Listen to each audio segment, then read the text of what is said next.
Good morning. The old man here, August 27, 2025. Today, what I'd like to talk about is managing risk in your portfolio. Anybody that's investing anywhere in the world in anything needs to manage the risk. The higher the risk, normally the bigger the payout. However, you only want so much of your portfolio on that higher risk level. And you want some in the medium, you want some in the low end of risk, of which in the low end of risk you're going to get paid less. And then some even on the very bottom end of risk, and that would be gold, physical gold and silver. At this time, not only is it the lowest risk, gold and silver, the lowest risk, and that's physical in your possession, but it's also the only thing moving up in a portfolio. Some things may appear to be getting better. In other words, let's say the stock market, we're either at or basically at all-time highs in most of the stock market. But what you find, I believe you're finding, is that the reason it's higher is because everything costs more, or in other words, inflation.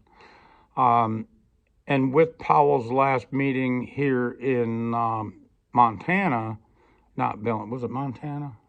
Whatever. Jackson Hole, Wyoming, excuse me, not Montana, but Wyoming, is that they appear to be going to be more dovish, in other words, cut rates.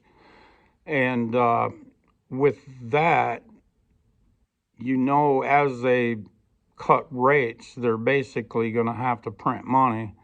The only reason to cut rates was they see something that makes them worried that we're going to have an economic slowdown. Well, I'll argue the fact that we've been in a recession for 2 years, and I don't give a shit about their definition of a recession. It's people out here are feeling it, and that's part of why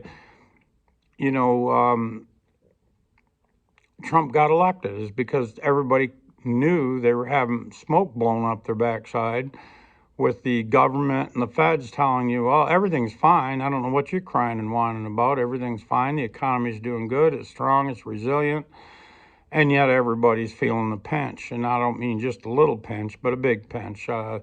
People on the low end of the economic scale is really feeling it. But even the people in the middle and even 3/4 up the scale is feeling it. The only ones that weren't feeling it is the ones at the top of the scale, and they're the ones closest to the printing machine, and they're getting the best prices, or the best loan rates, and therefore they're the ones that are doing good. Well,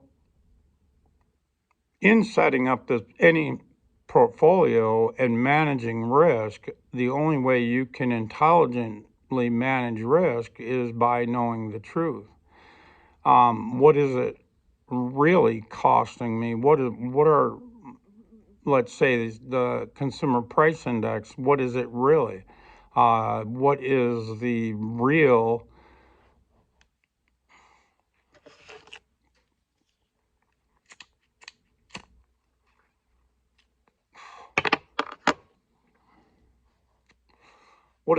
GDP?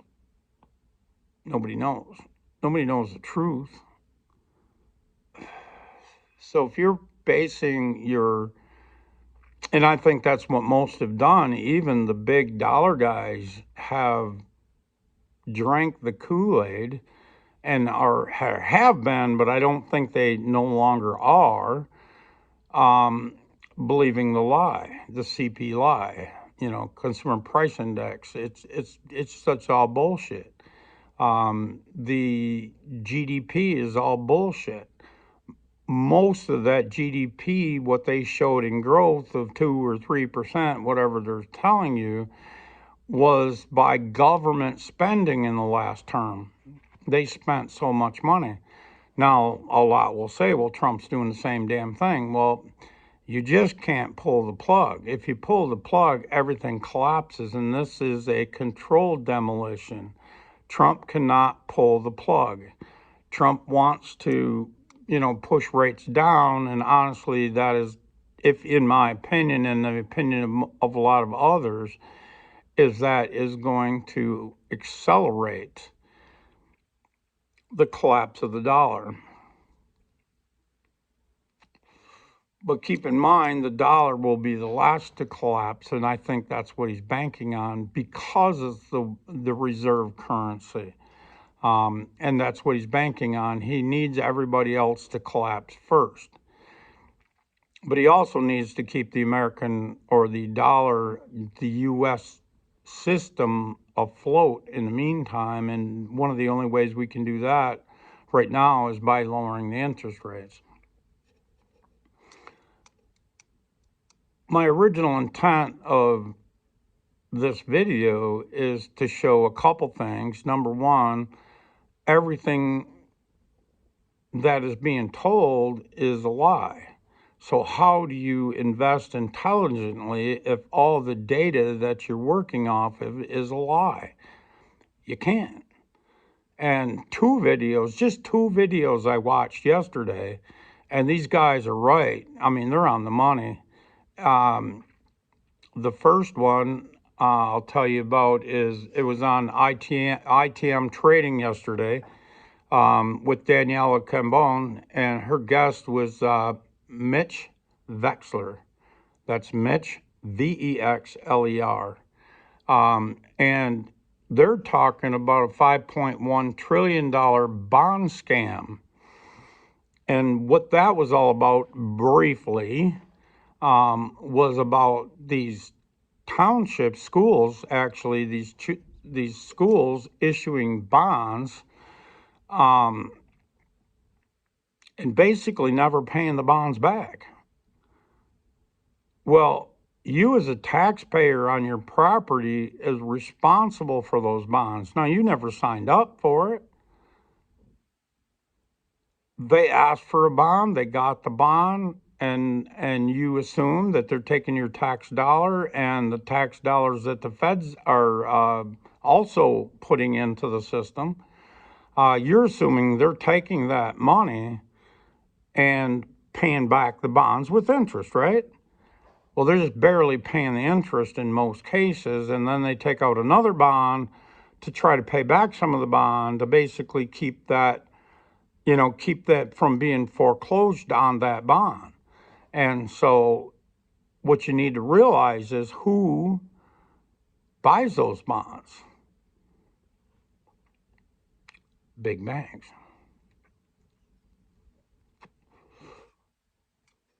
So at some point, those bonds have got to show up on the on the bank's balance sheet. The problem is the scam is so freaking large now that most properties have more debt, or let's say in some cases, he was talking about Texas mostly, but this goes throughout the country and even into Canada. He's a former Canadian and has come to the United States as a businessman because the environment was better, not great, but better than Canada. But we're quickly following suit. But at any rate, he's talking about some of these counties where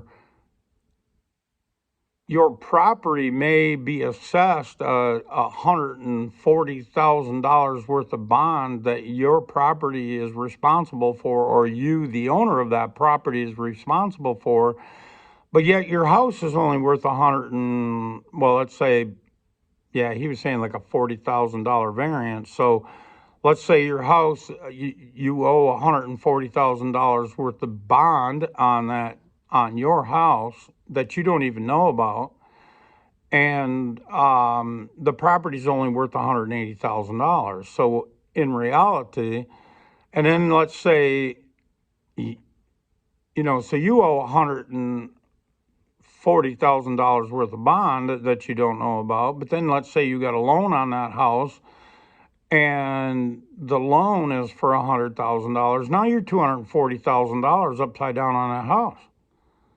What? And nobody knows. And now that's an oversimplified version of what he said, and I would encourage you highly to go watch that video. Again, it's IDM Trading from yesterday, and that's Danielle Cambone's show, if you will. And her guest is Mitch Wexler. Go watch it. Be prepared if you want to really understand it and get a good handle on it. I'm still not 100% there, but I'm about 80% understanding what he was saying. But I watched it 3 times to make sure I heard it right, and it took me a good 3 times to put all the pieces in line to understand what he was trying to say. I really had to concentrate on what he was saying the 3rd time around. I encourage you to do that. And the thing that he's trying to tell you, and I'm trying to tell you, is that is a potential black swan. If at some point this all comes to a head, and it will,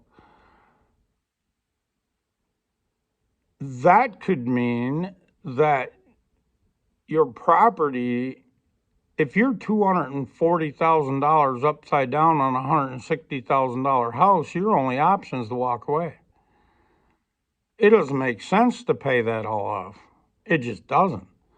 Now, doesn't that sound like 2008 all over? And that's what he's trying to tell you. It's 2008 2.0. It's worse than 2008. Okay, because in 2008, housing prices were inflated for the banks to borrow more money and they even encouraged it, to borrow more money on a house and with nothing down. And a lot of people were basically renting those houses. They were living in those houses. They were making the payments, but they weren't upgrading the property at all. They weren't keeping it up at all. And at the end of the day, the banks got all them houses back with, let's say, 5 or 10 years worth of, no maintenance. So you can imagine what condition they were in when they got them back. And basically they were worth a hell of a lot less than what they loaned on. Number one, they were loaning way beyond its actual value. But in this case, they're loaning against the actual value of the property, not realizing that there is really another, let's say in the particular case I'm talking about, another $140,000 lien on that property. That's a black swan that if this comes to fruition, hold the hell on, is what the hell the feds are going to have to do. And the gal there, Daniela, says, well, what can we do? And at the end of the day, he basically said the only thing the federal government can do is forgive the taxes, and they're going to have to figure out what the banks are going to do. Okay, so that's another 2008 2.0. It's a super big mess. That's just one black swan. And then the other video I watched actually this morning, but it was from yesterday, is the Rebel Capitalist, or George Gammon. And I'm sure a lot of you people have heard of George, or the Rebel Capitalist. I love the way he breaks down very complicated issues and helps us all try to understand these issues. I think that's his main goal, is to break these issues down and or find issues that he didn't even know about. Okay, and in this case, that's what he's telling you. I didn't even know this. And he's got a half-ass handle on it. I've got even more of a half-ass handle than him. And again, I encourage you to go and watch his video from yesterday. Um, in that case, the headliner on the video, just to make sure you're watching the right one, is Stealth Bank Bailout. And what he's talking about is a bank, when they make a loan on a house, let's say it's a 30-year loan, or well, even a 20-year loan on a house, make it a little less complicated. A 20-year loan on a house, what they'll do is they'll go out and buy a 20-year bond and say that let's just say the 20-year bond is paying them, or they're, in the case of a 20-year bond, there's getting 4%, and your 20-year loan, they're getting 7%, and basically they're pocketing the difference at the end of the day. It's a little more complicated than that. But with Janet Yellen and now our new Secretary of Treasury, can't think of his name at the moment, we're in such a pinch that they can't afford to do longer term bonds. They're only doing short term bonds because of the lower interest rate. Because if they went to the 20-year and issued government bonds, they would have to pay too much interest, and our interest would just eat us up. As it is, it's killing us, over $1 trillion. I think it's at $1.2 trillion in interest right now that we're paying on all this government debt, 37 trillion going on 38 trillion. So that interest is killing us. But here's another black swan coming, also in the banking industry, or a potential black swan, let's say, also in the banking industry, where they can't hedge their bets. They have to hedge their bets. If they have a 20-year obligation, then they have to have a 20-year bond to back it up. So that way, let's say you borrow at 7% for 20 years, and eventually they're being charged, or let's say interest rates at the 20-year goes to 9. Well, you're thinking, well, hell, how do they even do that? Well, it's because they've hedged their loan. They're making money not only from you, but they're making money on the bond as well.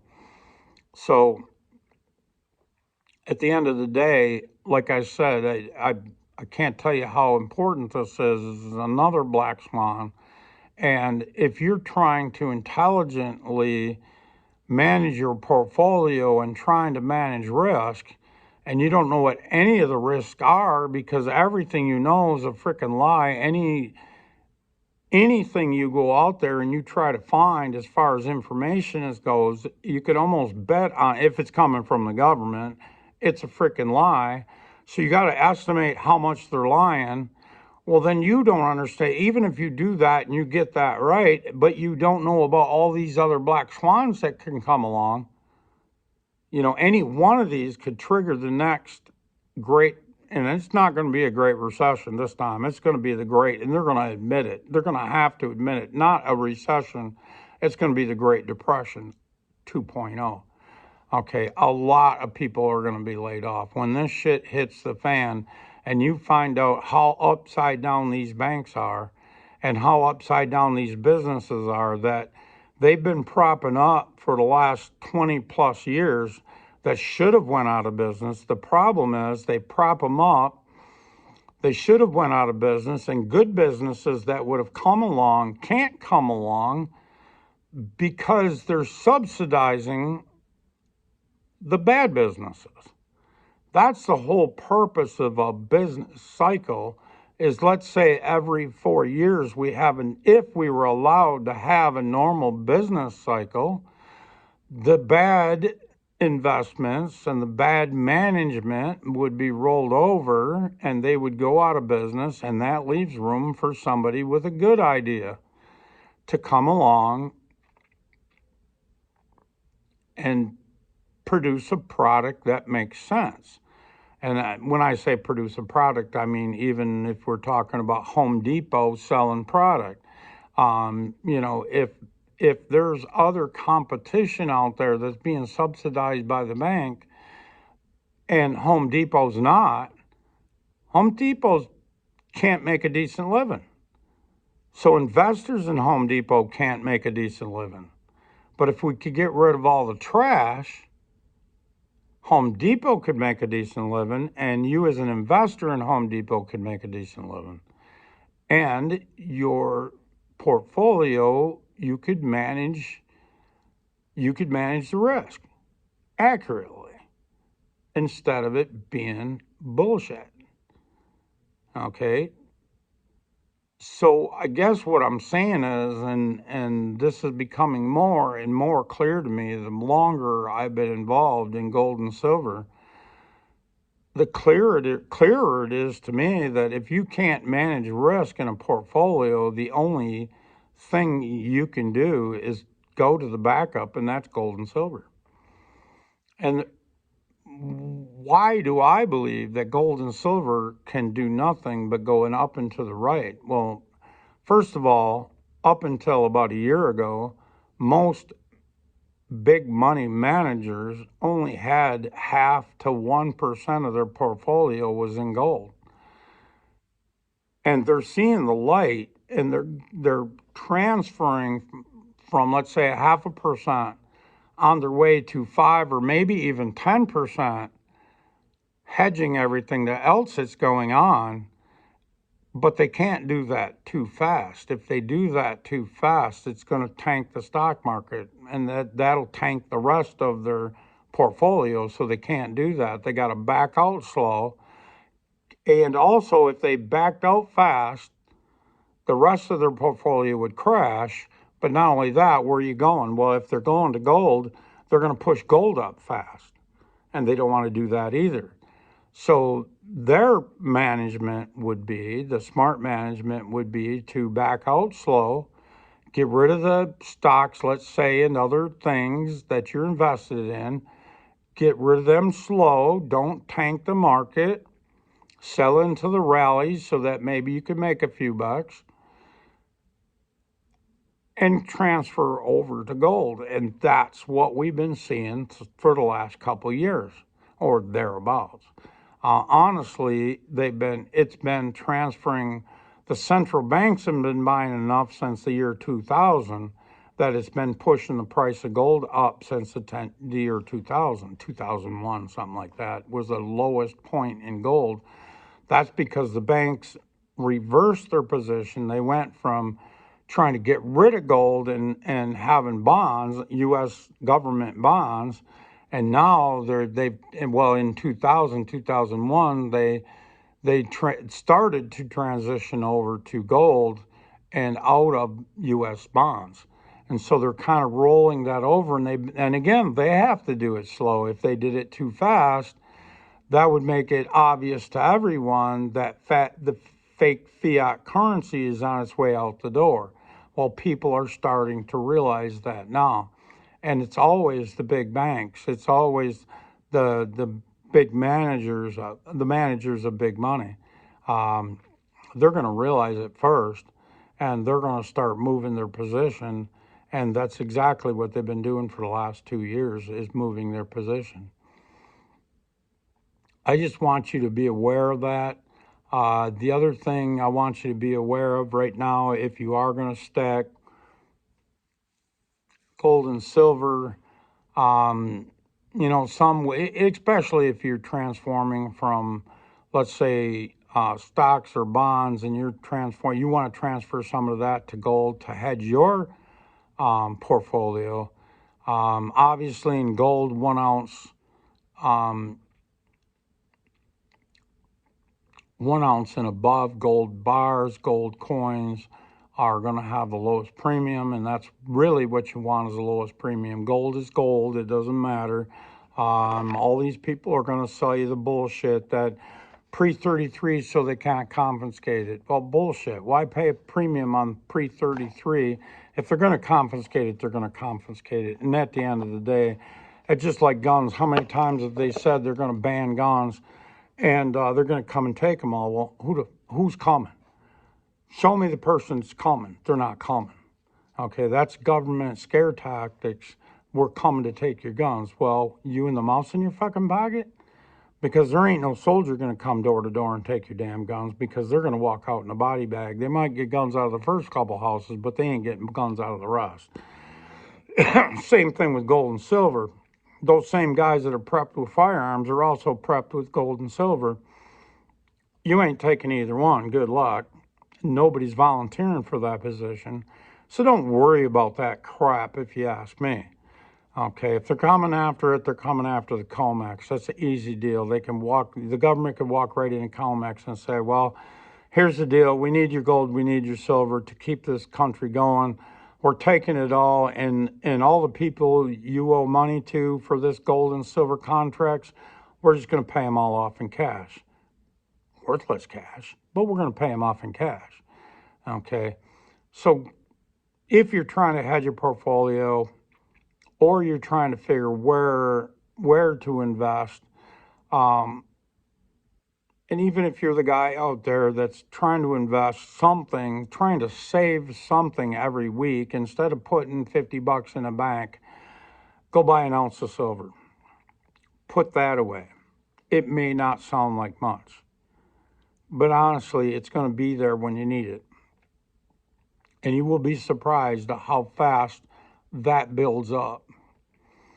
If you try to save dollars in a bank or a bond or a CD or any of that shit, the interest that they're paying you compared to the devaluation of the dollar, the dollar or the inflation of the dollar, you're actually losing money every year. You could actually say you're losing money every day, but whatever. So even though you get a gain in interest at the end of the day, that when you cash that CD in or you cash that bond in, the dollar is worth so much less by the time you get it that you are actually upside down in that bond or that CD. And I'll tell the stock guys the same thing. Yeah, your stock went up. Let's say your stock since the first of the years went up 10%. No, man, that looks great. Even after a bounce, it went down 20%. Now we're back up through the 20% and we're at a 10% gain. Fine. Gold's at a 20% gain. Who's in a better position? If gold's up 20%, how much is the dollar really down in the first 6 months of the year? Nobody knows. The big boys are going for gold and silver. The silver market is much smaller than the gold market. A lot will say that the gold is better than silver because the silver is not only a money, but it is also a commodity. It's used. Well, yeah, it's used. Okay, but that's the beauty of it. It's used at such a rate that they can't get it out of the ground fast enough. The deposits they do have are getting worse and worse. Okay, or harder and harder to get silver out of the ground. You spend more to get less, in other words. No matter what they do, we haven't spent or invested, I should say, in silver mines enough over the last 20 or 30 years that there is truly going to be a deficit or a grab, if you will, for silver. I won't say there's not going to be any, but when everybody's fighting over the same pile, what's that going to do to the price of silver? It's going to push it up. And when you got so many black swans in the pipeline, one of them's coming to the head. What's the dollar going to do? A dollar's going to go to shit. It's a currency. It's not money. So if the dollar goes to shit and everything you could be paid in is a dollar, in other words, stocks or bonds or CDs, they pay you out in a dollar that's devalued or inflated, however you want to look at it. It's two different things. It's two sides of the same coin. Either way, the dollar's going to shit, no matter how you want to say it. What is your only option if you're looking at gold and silver versus in my opinion, any other asset? You've got counterparty risk. If I buy a house and they can tax the hell out of me, or if I buy a rental with the intent to rent it out and have cash flow, but yet they could tax the hell out of me. And or in a crisis, they could say to renters, go ahead and quit paying, and they can't kick you out. Then where am I at? What kind of investment is that? Where I could take the same amount of money, put it in gold, and they can't do shit. Not only that, I'm not going to pay capital gains when I go to sell or trade my gold. You go to sell your bonds, you know, when you make that Peasley little 3 or 4% on your bond or your CD, or even if it's 5% on your CD, they're going to tax it. What do you have left? I can go sell my ounce of silver anyway, or maybe I even trade my ounce of silver. I'm not paying any income tax on that or capital gains. Shouldn't have to. That's money. Why should you pay capital gains on money? You don't have to.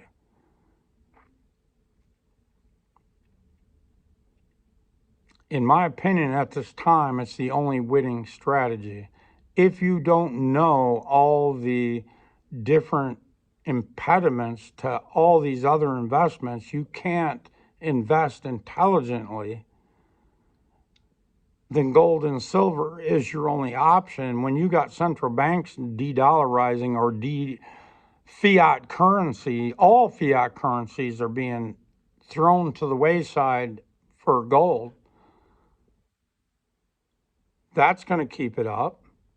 That's going to keep pushing gold and silver up. And all of these different black swans, and the government going to have to, government or the Fed, whatever you want to say, let's say technically it's the Fed, is going to have to print devaluing, or I want to say devaluing, but you can say inflating, maybe even hyperinflating your dollar. Do you want to be in anything that pays out in dollars? No, I don't think so.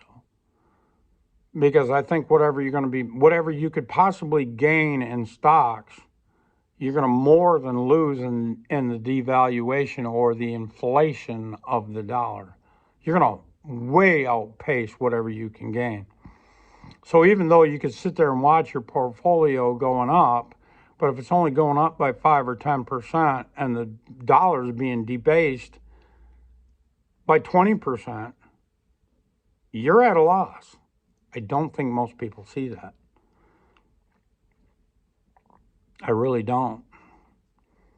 And the only reason that gold and silver is going up is because the big boys are pivoting. Don't be caught with your pants down. De-risk your portfolio. If you don't have any gold and silver, get some. Even if it's 20% of your portfolio.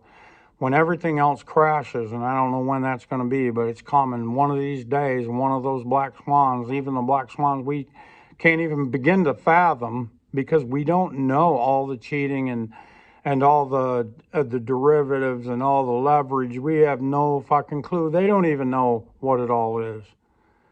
One of those things are going to come to a head. Don't be caught on the wrong side. If nothing else and all that other shit goes to zero or near zero, you're still going to have the gold or silver to start as your base to build yourself back up. If all you have is dollar derivative products that you could sell and get $1, the dollar's not going to be worth anything. I don't think people understand that, because the dollar has been the go-to for so long, the fiat currency.